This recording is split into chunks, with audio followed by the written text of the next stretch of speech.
I'm trying to see if we can change how we speak about cancer. That's what I'm working on now. Trying to see if we can change the conversation, have more conversations, and just be honest about them in a way that empowers people. Hello everyone, welcome back to MANO Beyond Cancer. My name is Carmen Monge, and MANO is a space dedicated to all people with a lived cancer experience. In here, we learn about our journeys and we talk about cancer in a more natural way. Today, we are with Lucia Popoto. She is a cancer survivor from Zimbabwe. Hi, Lucia. Hey, Carmen. Thank you for having me. I'm super excited to be here. The first question is quite easy. Who are you? What are you passionate about right now? And what is your favorite food? My name is Lucia Popoto. I am a breast cancer survivor. I live in Zimbabwe. I am in love with avocados. I don't know why, but I want to put them on everything. So I love avocados, and I'm passionate about content these days, trying to find how to take the best videos, getting better equipment, capturing stories in video form. That's what I'm passionate about. Was to have cancer in Zimbabwe? My story is a little different because I was in Namibia when I was diagnosed. So all my treatment was done in Namibia. I then decided to move back home afterwards. But speaking like from friends and stuff, people who I interact with, it's a little hard because it's expensive, which makes access to treatment limited. So it's a hard thing. But people are surviving, people are pushing through. Well, I've been in Namibia for the past 20 years. My parents moved there when I was still in high school, so I just moved along with them.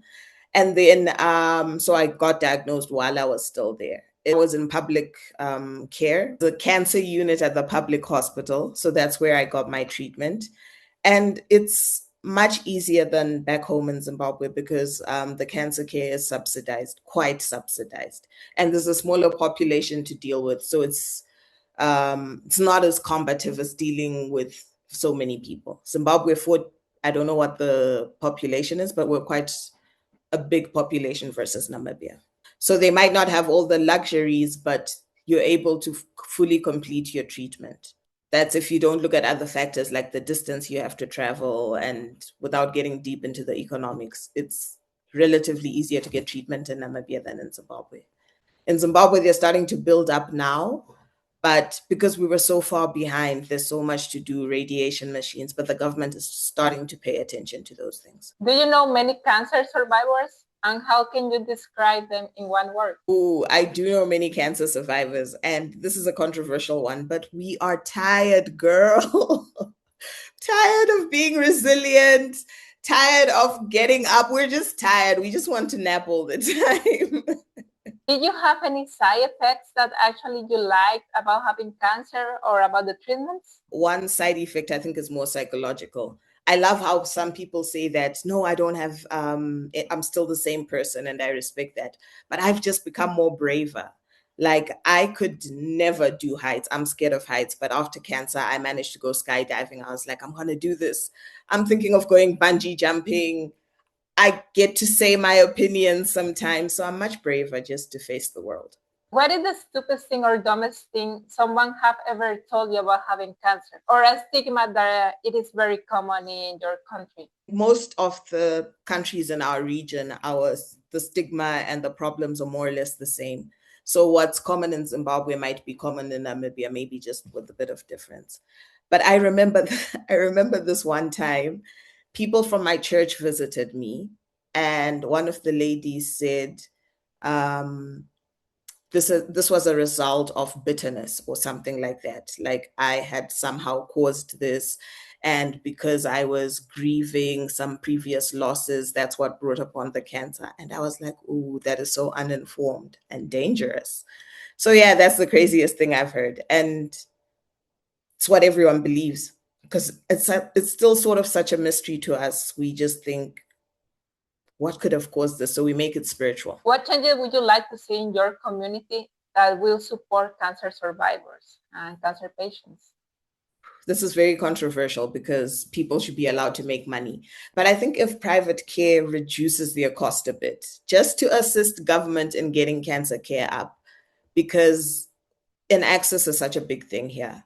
If you're going to public hospitals, then you're waiting for days, for months, for years sometimes. The machine gets broken. And then if you go to private care, it's so expensive you can't afford it. So I don't know if there's a way that private can meet government and maybe sort of give lower prices. That's what I'd like to see change. I know that you're a patient advocate, right? Like, what are you working on? Like, what is your goal right now with patient advocacy? I think my goal is it's two-sided. The long-term goal is to drive early detection and increase access to treatment. But also awareness and education is something that I've realized that we need first in order to get there. So I'm trying to see if we can change how we speak about cancer to be something that we can survive, something that people aren't too scared of. So yeah, that's what I'm working on now. Trying to see if we can change the conversation, have more conversations, and just be honest about them in a way that empowers people. Thinking cancer is spoken about a lot, but it's the way that they speak about it. The person eventually passes away. It's like a chip that Hollywood or the film industry uses to make a story sad. It's like so normalized. Let's make the story a cancer story, and then it always has a sad ending. So it's spoken about, but just not in the way that we need it to be spoken about. Is there something that you changed after having cancer, or there is something that you haven't changed? Like you were like this before having cancer and that you're still like this after cancer? Because you mentioned that you are brave, that you are more brave than before.